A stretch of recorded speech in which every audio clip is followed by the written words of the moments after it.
नमस्कार शेतकरी मित्रांनो, मी शरद धोत्रे आपल्याला शेतीविषयक योजनाविषयी विविध माहिती देत आहे.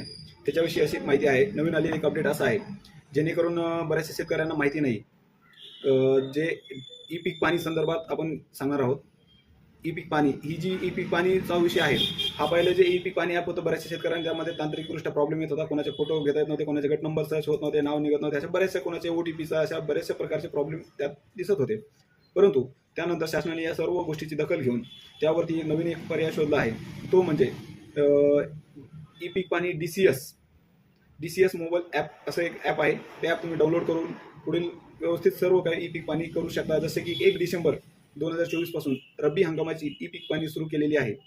त्यामध्ये त्यांना ज्या शेतकऱ्यांना जे ई पीक पाणी करायचे आहे त्या शेतकऱ्यांसाठी त्यांनी एक खास सुविधा अशी केली आहे, जिथं तुमचं क्षेत्र आहे त्या क्षेत्रापासून तुम्हाला एक 50 मीटरच्या अंतरावरती